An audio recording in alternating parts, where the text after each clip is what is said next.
Cash is king. I'm more convinced than ever, the more I use cash, how critical it is to the survival of many small businesses and ultimately our own freedoms. I urge you, use more cash.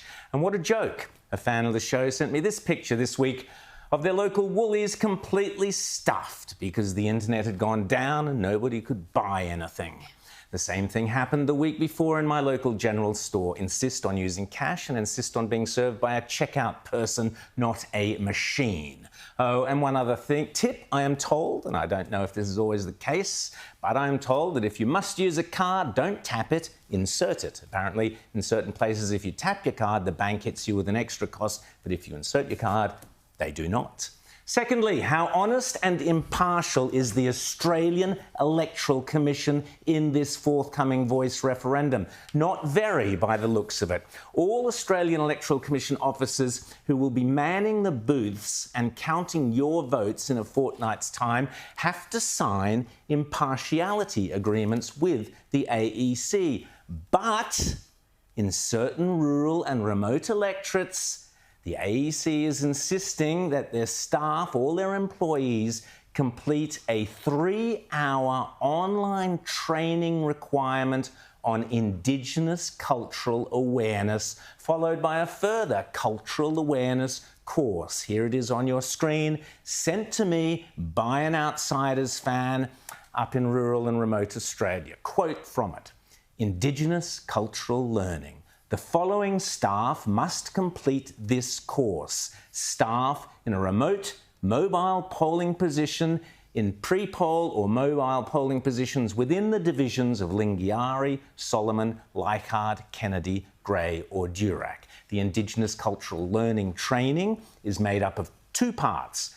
Read the Indigenous Cultural Learning document and check the tick box to declare that you have completed this part. Register and attend a facilitated training session via Microsoft Teams.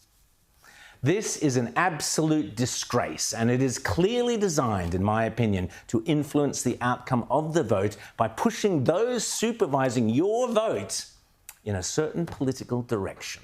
Already we've had all nonsense about ticks count and as yeses, but crosses don't count as no, and all that kerfuffle. The Australian Electoral Commission is a disgrace and needs to be pulled firmly into line by the next coalition government. Heads should roll at the top, in my opinion. Next, I've been inundated with fans of the show asking me about Laurence Fox in the UK. As you know, Laurence, the former actor and now political activist, has appeared on this show several times in the past. I had lunch with him in London last year. He is a fierce defender of free speech. I share his passion for free speech, and his organisation has helped individuals who have run afoul of Britain's insane pronoun transgender thought police who will pursue you and hound you for your non-crime hate crimes or whatever it is, such as liking a limerick that's politically incorrect. The left have been desperate to bring down Laurence Fox, and last week Laurence foolishly gave them their chance. Here's what happened. A journalist called Ava Evans was on a panel show on the BBC that was discussing a book about the high rate of suicide amongst men these days, and she appeared to be dismissive of the idea that men's suicide was an important or is an important issue. Here's just a bit of that clip. I think that it feeds into the culture a little bit, this Minister for Men argument. In my mind, I think there should be a Minister for Mental Health, which should be all-encompassing. I mean, you've got something like 7 million children waiting for prescriptions for mental health at the moment. It's a crisis that's endemic throughout the country, not specific to men.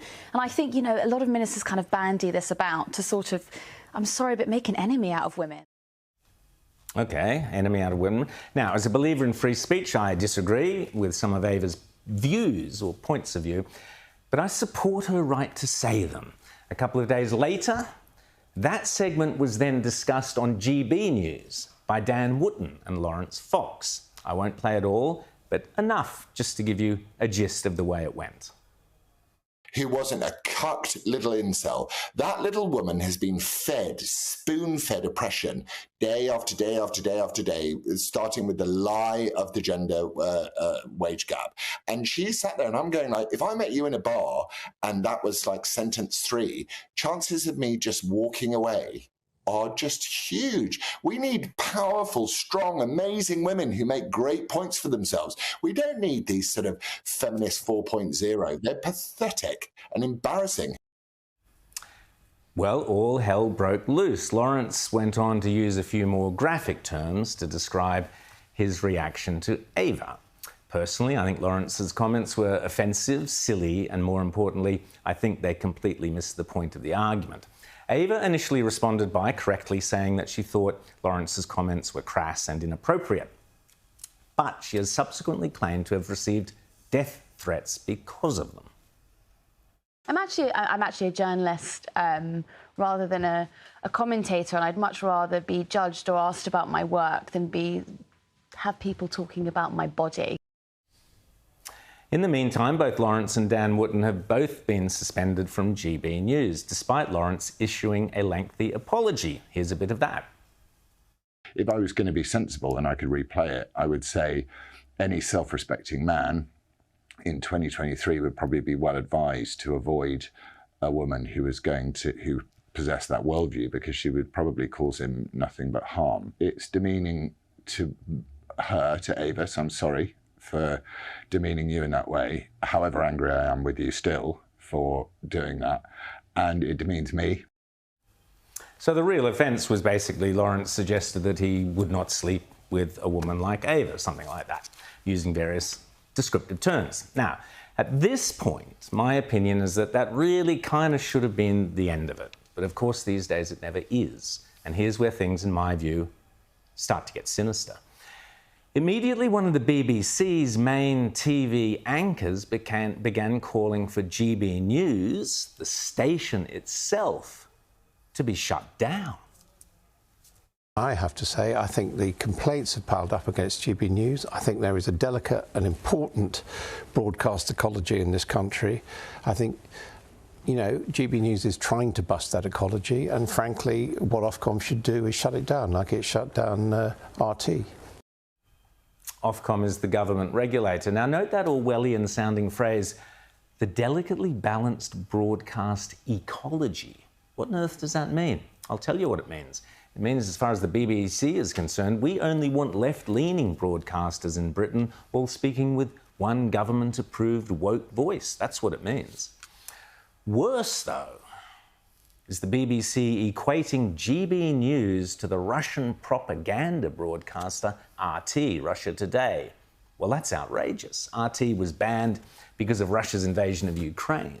To suggest the UK government should use the same powers to ban GB News, the only non-woke mainstream broadcaster in Britain, because of some stupid, smutty comments made by a panellist, well, that is terrifying. But sure enough, right on cue, even a Tory minister joined in.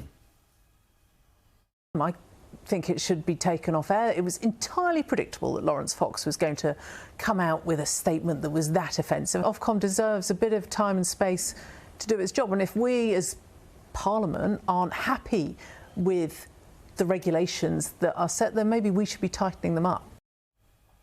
Indeed, yesterday, Calvin Robinson, a Free Church of England deacon and also a presenter on GB News, he's been on this show, you'll remember him, was suspended for supporting the other two who'd been suspended. Now, this is not healthy. This is starting to smell like the Stasi, guilt by association. Now, that this is occurring in Britain, the home of free speech and free expression, under a Conservative government is truly scary. If all it takes is some stupid and smutty comments from one individual to shut down a media broadcaster, Britain no longer has the right to call itself a freedom-loving democracy. But make no mistake, this is precisely the powers the Greens want the Labour government here to introduce, the ability to shut down media platforms at whim, or shows like this. The end indeed of freedom of expression. It's hard to think of all this happening in Britain, the nation that gave us the brilliant wit and insights of shows like Yes Minister only a few decades ago. But allow me now to praise one of our own politicians, the brilliant Senator Bridget McKenzie, for her superb takedown of the head honchos at Qantas this week. It was Yes Minister in reverse, as the Qantas senior management squirmed and did all they could to avoid answering her specific questions about what she calls the quid pro quo of Qantas supporting The Voice in exchange for commercial favours from the Albanese government. I just want to know who in Qantas is in charge of negotiations between Qantas and the Prime Minister Albanese's office to agree to assist with the Labor government's Yes campaign for the referendum. Mr Finch, can you help me with that? There were no negotiations per se. The government... Per se? What conversations were had between Qantas, your GovRel's people and the Prime Minister's office around support for the Yes campaign? I mean, maybe there's one thing that I can say on this is that Qantas as an organisation has supported Indigenous reconciliation. We all support Indigenous reconciliation, Ms Hudson. I've got limited time and I hope you'll respect. Filibustering might have been the strategy of the former CEO. Don't appreciate it from the current one. So when was the date secured for the Prime Minister to attend the August 14 launch of the Qantas livery around the Yes campaign? When did you get that date out of the PMO? I'll have to take that on notice, Chair. Really? So what date did Qantas agree to participate in the Yes campaign for the Prime Minister's Voice referendum? I will have to take that on notice, Chair. This is quite incredible. This is the whole quid pro quo and no one came prepared to answer questions. Oh, what a surprise. So when was that decision made to support the Yes campaign? Can you remember, Andrew? Maybe Mr Finch can look it up on the minutes that will be on that laptop, and the decision to fly Yes campaigners for free. When was that decision made? No, I don't know. You don't know the decision? No. Do you know when that decision was made? I don't. We can take that on notice. When that decision, Ms Hudson, was made? No, I agree. I think we will need to take that on notice, Chair. Oh, great, corporate Australia. Doesn't that give you confidence? Look, lots of fun, but then it got tetchy, and here we see the mask of arrogance slip. You see, the virtue signalling woke leftist elitists do not like being shown up, certainly not by some uppity female conservative politician. But Bridget McKenzie got the better of them. Your suggestion of a quid pro quo, could you elaborate, please? Oh, I've been quite public about that. I'm sure you've read all the media releases and all the media commentary, Mr Finch. Guess what? When you come to a Senate inquiry, we ask the questions and you're supposed to come with the answers. A bit like failing to hand in a submission, not having details about when you had made significant decisions in partnership with the government just shows the level of disrespect. Disrespect not only of Parliament, Bridget, but of the Australian people and the Australian consumers. Well done, National Senator Bridget McKenzie. We need more politicians like her.